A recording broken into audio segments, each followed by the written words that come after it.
Dios te bendiga, Dios te guarde. En esta bella mañana te voy a enseñar cómo estudiar la Biblia paso a paso. Lo primero es que tienes que leer el texto bíblico. Aquí tenemos un ejemplo, el texto bíblico. Tenemos aquí nuestra Biblia. Y esta Biblia es Reina Valera 1960. Lo primero es leer el texto bíblico. Cuando lo leas, por ejemplo, un ejemplo sería: en el principio creó Dios los cielos y la tierra. Ok, ya lo leíste. Primero, después que lo leas, tienes que empezar a reflexionar en ese texto bíblico. Es decir, preguntarte qué es el principio. ¿Quién creó? ¿Realmente Dios creó los cielos y la tierra? Hacerte ese tipo de preguntas. ¿Quién escribió el libro de Génesis? ¿Quién fue el autor de ese libro? Ya cuando tú empieces a hacerte esas preguntas y empieces a indagar y a responderlas también, vas a ir entendiendo cuál fue la creación, qué es la creación, quién realmente Dios lo creó en ese tiempo. Y si ya tú tienes esas preguntas contestadas, lo siguiente sería analizar el contexto de ese versículo o el contexto del capítulo entero del verso 1 y los demás versículos bíblicos, porque vemos que hay personas que solamente se enfocan en leer un solo versículo, pero no solamente enfócate en leer un solo versículo.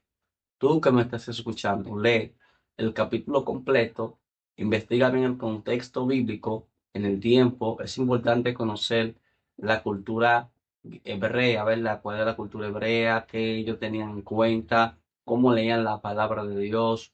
Que incluso cuando ellos leían la palabra de Dios, no solamente era leerla por leerla, sino ellos meditaban, reflexionaban y la aplicaban a su vida. Eso era leer la palabra de Dios para los griegos y para los judíos. Eso era leer la palabra del Señor. Otro punto para estudiar la Biblia es buscar referencias. La misma Biblia tiene referencias abajo. Un versículo se relaciona con el otro y te va diciendo, mira, el versículo 1 y 2 se relacionan con tal libro, y así vas a ir estudiando las Santas Escrituras. Si vas a leer o vas a estudiar el Nuevo Testamento, te vas a dar cuenta. Por ejemplo, si vamos a Mateo, que es el primer libro del Nuevo Testamento, estoy dando tópicos para que aprendas a estudiar la Santa Escritura, ¿eh? Te aconsejo también que tengas un cuaderno donde tú anotes tu cita bíblica, y así vas aprendiendo también.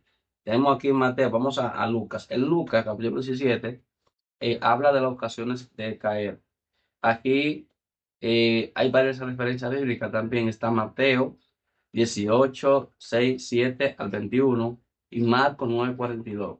Estas dos citas bíblicas se relacionan con Lucas 17. ¿Qué indica esto? Que cuando tú leas Lucas 17, también tienes que leer esas dos referencias bíblicas para que tú tengas un contexto mayor y sepa a qué se refiere aquí el Señor Jesucristo. Bien importante esto. ¿Qué otra cosa tienes que hacer para que tú aprendas a estudiar la Biblia? Buscar el significado de cada libro, qué significa la persona quien escribió, saber qué hizo esa persona. Es importante que tú investigues eso.